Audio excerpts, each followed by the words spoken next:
Welcome back to the channel, guys.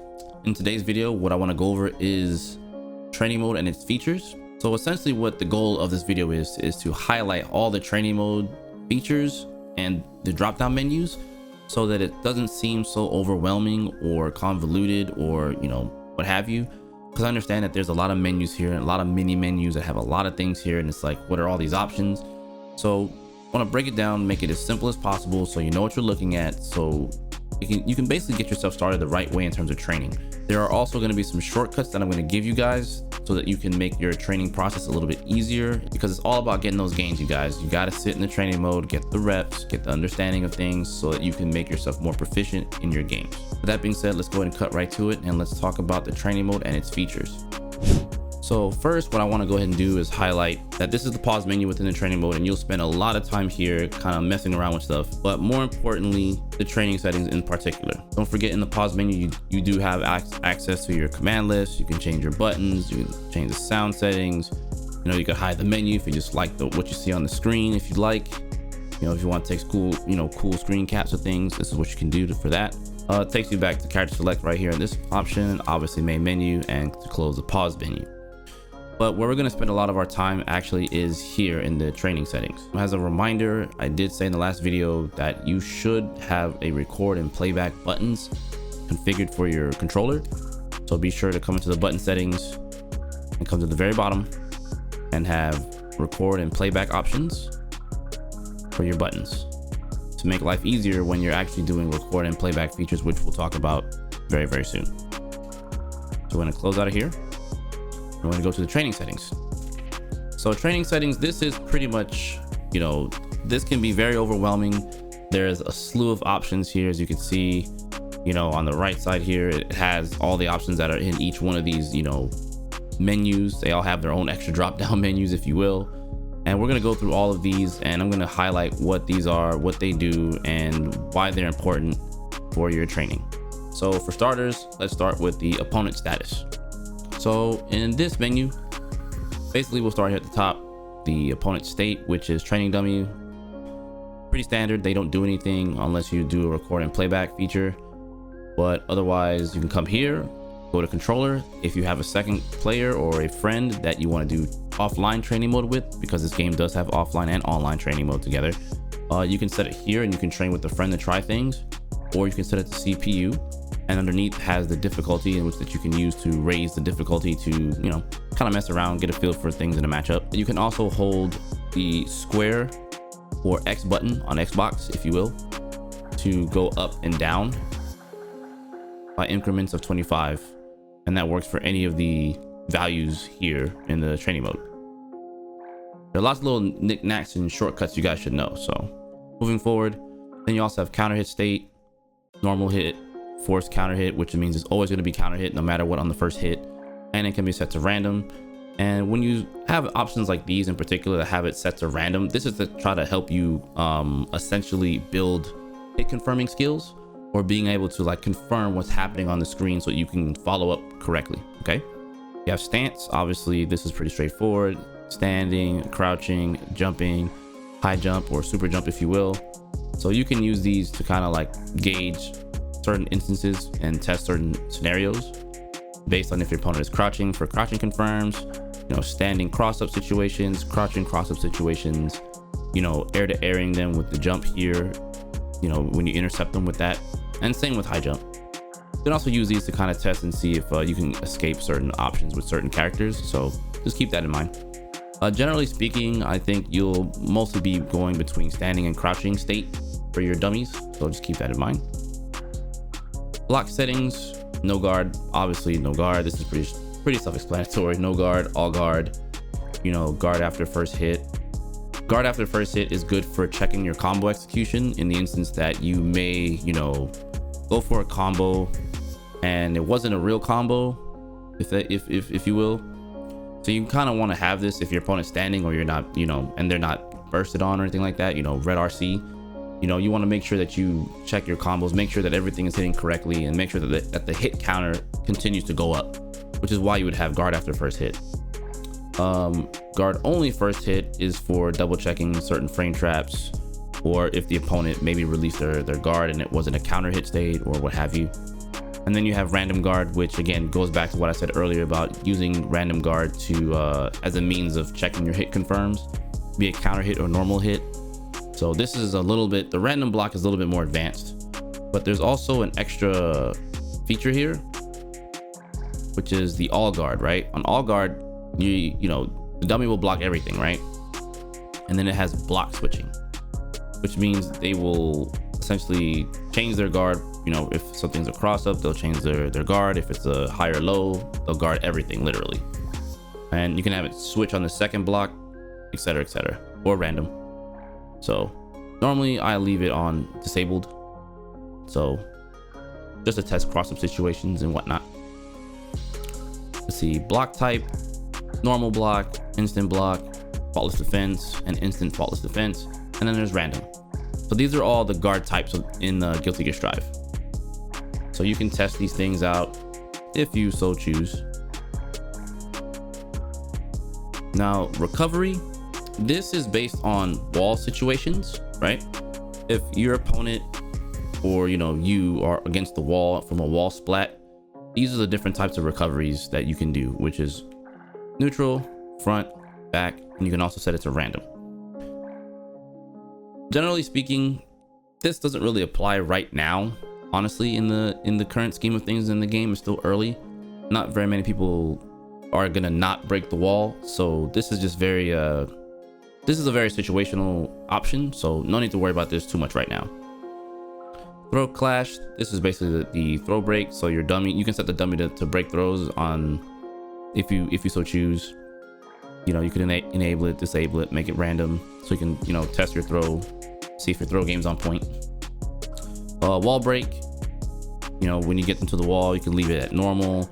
Rapid regeneration, so the wall itself, like the wall situation will regen and just go back to neutral, if you will, or just go back to its original state if you didn't post hit, basically.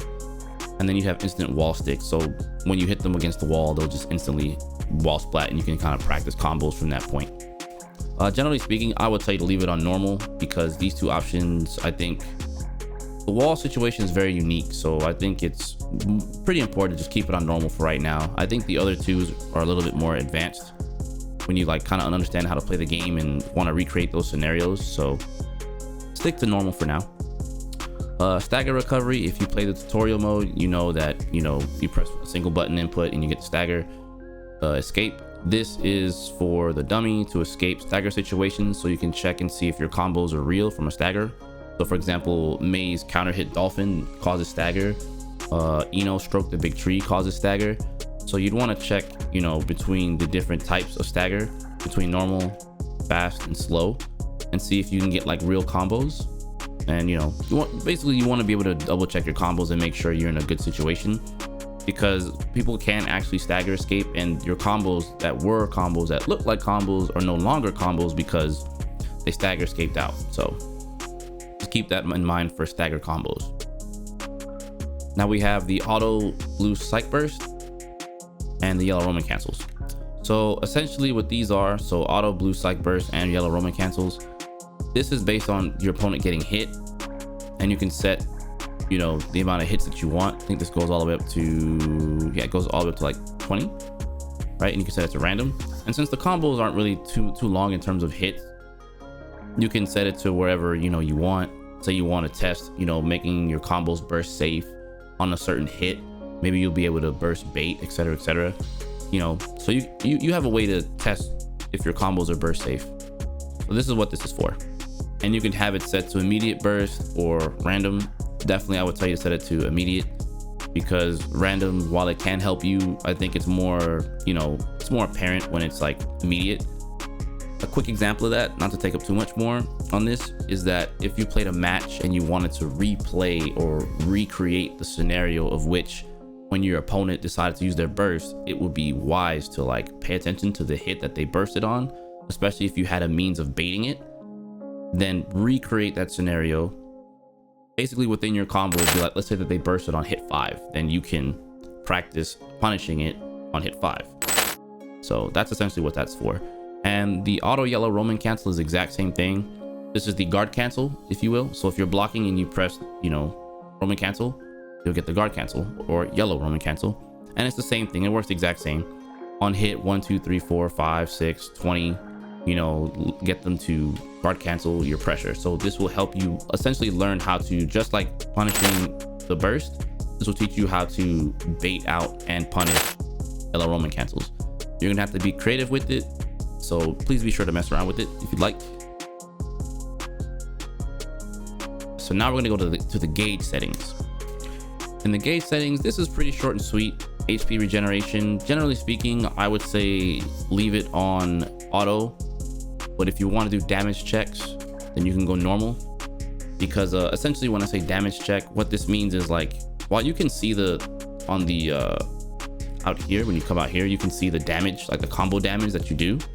That's okay, but it's always good to also take note of the life bar and see exactly how much you're taking off of your opponent, because granted, whenever your opponent gets closer to the guts part of his life bar, then the damage, you know, changes a good bit. So it's always good to see how much damage you're doing on the life bar, etc, etc. So keep in mind that. Generally speaking, I personally leave it on normal because I like to damage check, but if you want to keep it on auto generate so the CPU won't die if you keep doing combos after you're done, feel free. You can also set the HP value, so if you wanted to double check, you know, if you want to do a combo check at 25% HP, you can check that way on all the characters, etc, etc. So feel free to mess around with that and check your combos and see if your combos are actually killing towards that certain part of the match. So very important tools here, trust me, very important tools. Same thing with tension gauge regeneration. Obviously auto regenerate is very important. Tension gauges, I tend to set them personally at 50. Sometimes I set the CPU at 0 because when I'm doing combos, I want to see how much tension I'm actually giving my opponent in conjunction to what I'm getting. Generally speaking, I leave it at 50 for both characters because sometimes I may want to try out using RC in a certain situation on a record and playback feature, right? So entirely up to you. Generally speaking, I would say leave it at 50 personally. Then we have the positive bonus. You know, if you break the wall, you gain positive bonus and all the perks that comes with that. So you can set it to continuous or disabled period whenever you break the wall. Generally speaking, I would tell you to leave it on normal unless you just want to do damage checks, because positive bonus does increase your damage output with your character. So keep that in mind. Then we have the psych burst. Keep that at infinite. This way, when you burst, you don't have to worry about, you know, it normally regenerating. It's good to leave it on infinite so you can test things. Risk level. So this one here is a very important.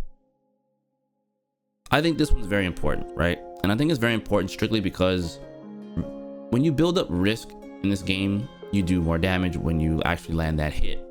So it's good to double check sometimes, right? So let's say you wanted to say, I want to see how much more damage I'm going to get from 50% risk on Kai's gauge. You know, now you can double check and see how much damage you're going to do in comparison to when it has no risk. You know, the higher the risk gauge, the more damage the initial hit's going to be, and the risk gauge will drain as you are doing your combos, and it'll eventually deplete when the combo's over with. But the idea here is that you get guaranteed increased damage. This is a great way to double check and see how much damage you're actually getting from forcing your opponent to block and when you finally actually land that hit, because your combos do general damage anyway. And as I said before, risk actually adds more damage to that now. So keep that in mind there on the gauge settings. And that's pretty much going to do it here for this drop down menu. So that's it for the gauge settings. Now we have position reset. This is very important to know because it makes your life a lot easier when you're in training mode. It makes things very, very, very much so convenient. So you can set your starting position to be either the center, the right, or the left. You can change the side that you want to be on, player 1 or player 2 side. Very, very useful. If you like to add the round call, feel free. Generally speaking, you can just leave this on center because there's actually shortcuts that you can actually utilize within the game while you're in training mode. So you're going to come out here, go back here. So actually, whenever you press your touchpad button on your PS4 controller, you will return right here towards the center. I believe that's going to be the back button on the Xbox controller, so keep that in mind. You just press it, you're going to go right back to the center. If you hold left and you press that same button, you go to the corner of the screen. If you hold right and press the same button, you will go back to the right side of the screen. And if you hold down and press it again, you'll go right back to the center. So this makes it super convenient when you just want to be able to like train in certain scenarios and be like, well, I want to try this in the corner. Okay, we'll hold left. Well, I want to try on the other corner. All right, we'll hold right. Okay, let's go back to the center, holding down. Now, the alternative now to this is if you want to switch sides. So if you want to swap sides with Kai, you can just hold up and then press the button and then boom. There you are. You side swap. Easy peasy lemon squeezy, guys. Easy, easy, easy. Okay. Very, very good shortcuts to know while in training mode. It makes it so much easier than having to come back into the menu and try to change this up. It's very unnecessary. Be sure to use that shortcut. It's very, very important. It'll make your time in training mode so much more smoother, and it'll make the learning process more fun. All right, so then we got the recording settings. Essentially what this is, you can change the recording slots that you want. And there's also a shortcut for this as well. You can also choose to press the Y or triangle button, and it will clear whatever slot that you have selected. As you can see down here at the very bottom, it tells you to clear the slot. You can also change the recording start timing or whenever you prime the dummy. It's normally set to this, which is, I would say, leave it at default. Play after position reset would be any one of the options that you choose here will play at the beginning of a round. So basically when you press reset, they'll do that action lickety split, right?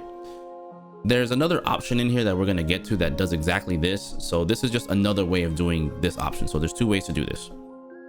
Now, if you were to set the recording slots, let's say you use all 5 of the recording slots, because there are 5 slots here, right? Let's say you've done them all and you want to utilize like randomizing them to practice certain things that you like. You can then come here after you setting it to random, and you can change, you know, the frequency of these options arising on a random, you know. So let's say one option is very important, like more important than the other, and the others have less importance. Then you can change the level of importance, if you will, to whatever your liking is. And let's say option 5 is the one that's the most important, but these two are pretty close. So you can train it however you like, so you can get like the most out of your training mode time, right? Now, alternatively, now in addition to this, there's a really cool feature here that I think that is not being highlighted, and then this is one of my favorite things because I love training mode, and it is you can save your records. So if you were to train something in particular against, let's say, Kai, you can come in here and save it, and then boom. And then if you so choose to come out here and let's say you decided to clear your recording slots, that's fine. You can come back here and reload your slots and have all your options still right here. And there are actually 12 recording slots here that let you pretty much save all these things you can so that you can train better. And I think that this is a fantastic addition to the game, and I think that everyone should be taking advantage of this. So learn how to use that record and playback. So that's going to be our recording settings. And now we have counterattack settings here, right? This here is, in my honest opinion, this is going to be one of the major spots in which you're going to stay. The reason being for this is you're able to test things that you would like from your opposing character, right? You basically have the ability to test things out if your enemy decides to do certain things. So with that being said, you have on block. Basically, if your opponent is pressing buttons after they block, you can use and set any one of these actions to any one of the attacks. And I'll come back through all this in a second. We also have after hit. So basically, after you hit your opponent, what happens if your opponent decides to press a button after they take damage? This allows you to learn how to counter hit them after that point. Okay. Next, we have after recovery. So the after recovery basically is whenever you knock the opponent down in from their tumble state or their hard knockdown from a sweep or a throw. This is what you can get them to do. So this is basically how you would set up like reversal options, maybe reversal backdash, maybe reversal shoryuken or volcanic viper, vapor thrust, beta blade, you know, Leo's flash kick, supers, you name it, you can do it right here. Next, then we have after the post throw break. So after throw breaking, once again, same thing. What are they going to do? Are they going to press this button? They're going to press that button, etc., etc. Moving along, then we have after the position reset. So this was also in the recording settings. Okay, so you can set it here and you won't have to do it in the recording settings because that one requires you to use record and playback. Okay, this one just does it immediately. You don't have to record anything. This will just play it back right away. So what this does is this helps you train for the round start, and this is phenomenal. They made it so much more easier for you to practice these things in the training mode. Now, I'm going to come back here and we're going to talk about after blocking, right? So you come here, you select action 1, and then there's another drop down menu. See, there's lots of menus here, guys. It can be a little intimidating, but lots of menus here. So these are the things in which you can set. Leave them at neutral, let them run at you, backdash, neutral jump, roaming cancel, psych burst, throw, and then there's custom recordings. This is pretty neat because it also helps kind of do away with the record and playback. So when you press record, if you want Kai to do, you know, any action, you can just record it here and have a little timer here that lets you prime yourself. As you can see here, it says preparing for recording, right? And then once you've done your action, just do an uppercut, and then you press your record button, and then boom, now you have a custom counter attack that you set up yourself that the dummy will do after they block. So this makes training against so many things so much more easier. Now granted, we opted to use Kai's Shoryuken, right? So we decided to use Vapor Thrust. If we move over along to the right, we go down to action number 2. As we move over to the right, we get all of the character's options. So we get punch, kick, slash, hard slash, dust. We get access to forward punch, forward kick, forward hard slash, and this is for every character. Every attack that they have in the game is here within the action settings, okay? You also have the crouching options, okay? Then you have the aerial attack, so you can get them to jump and do an attack if you'd like as well. And then you have all their specials. Now we recorded them doing Vapor Thrust, but we also have it right here. So if we wanted to select these, we could. And the same for everything, you know, the supers here, Dragon Install, Sacred Edge, and Ride the Lightning. So this is super intuitive. It just makes the training process so much smoother when you want to practice your offense and see what your opponents are doing. So this is really, really good to get you going and understanding, you know, how to deal with certain things in the game.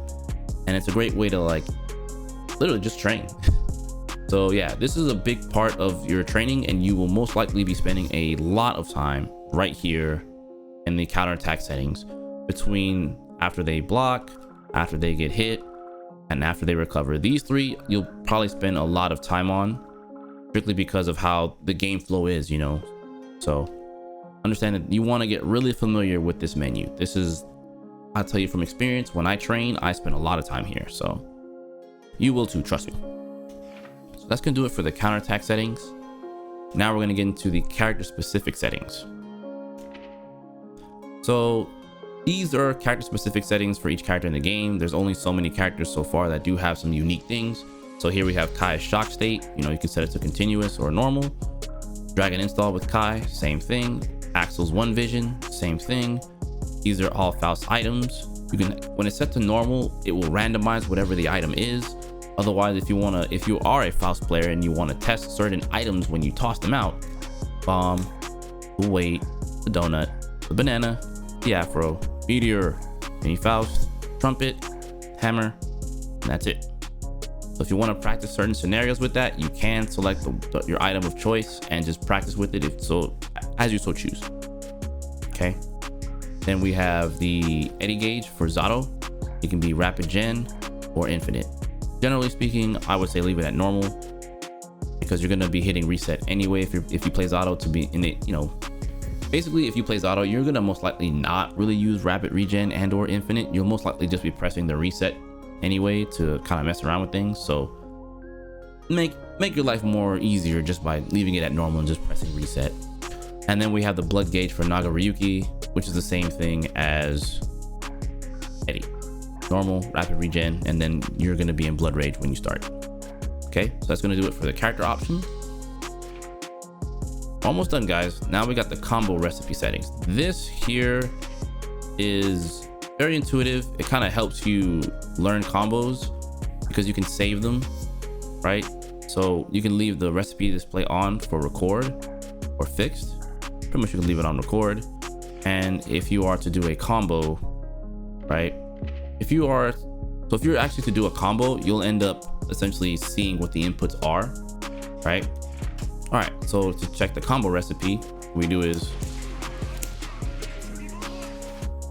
you see, we can see what the combo is. So it's close slash, crouching heavy slash into bandit revolver.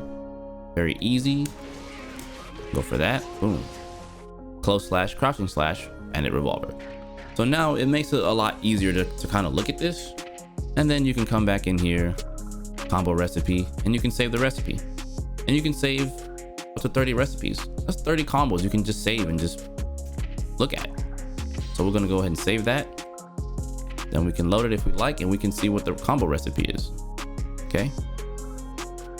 And even have the version of the game in which that we're playing, so you can make sure that that combo actually works.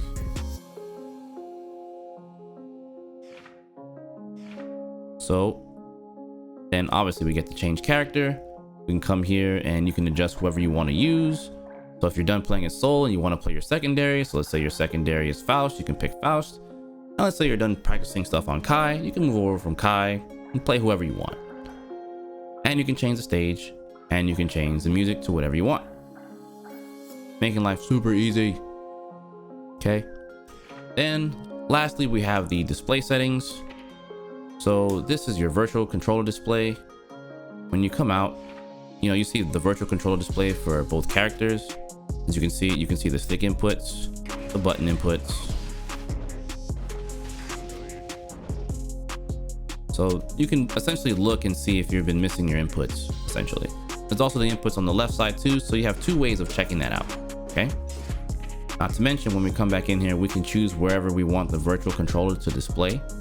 You can choose to turn it off, first player only, second player only, or display them both. I normally leave it on P1, and you can change the position, top, bottom, center. If it's in the center, you can look up and double check your input. So it's a little bit more centered, a little bit more stable for you if you like. It's whatever tickles your fancy with this. It's all entirely up to you. Have it at the top, it'll be in the top left, and obviously bottom puts it in the bottom left. You can leave it at the bottom if you like. This also has your input display, damage information, dummy display, the gauges, etc., etc. I mean, this is all pretty self-explanatory. No need to really talk about this too much. Now, there is one thing we do need to talk about. I did talk about it in the 10 tips, but I want to highlight it here. So this is the record and playback feature. So remember I said to set a record button and a playback button. So when you press record, it will prime the character and you can move around with the character. You can kind of get a feel for how they do things or what have you, and check the special moves. And you can essentially practice dealing with things through the record and playback features. Now, once you prime it and you're ready to do what you want to do, hit the record button and do the action that you want to do so you can train against it. Give yourself a timing mechanism. So as I mentioned before in the last video, you can use recording, punch, punch, bar slash. So if you wanted to practice with punishing, you could. Bam, easy clap. Out of range, boom, easy clap, nice punish. Very, very nice punish. So, and this can be used for a very, very large amount of things. Like the sky's the limit. It's all up to your creativity on dealing with things that you have seen in the game that you can record yourself and play it back so that you can essentially learn how to deal with those things. It is going to be different for every character, and yes, it's going to take some time to actually get this down, but this is probably the most powerful feature in the entire training room outside of the counterattack settings. So you definitely want to familiarize yourself with this. Also, if you want to change the recording slot, right, you can prime it so you can move around with your character, and then you press the play button and it will change the slot for the recordings all the way up to random. Once you choose a slot that you want to use, press the reset button and you'll be having it ready for slot number 3, and you can pretty much do whatever you want at that stage. So it really helps you out and makes the training process so much easier. So remember these shortcuts, guys. These shortcuts are very, very important, okay? So that pretty much about sums it up for this video.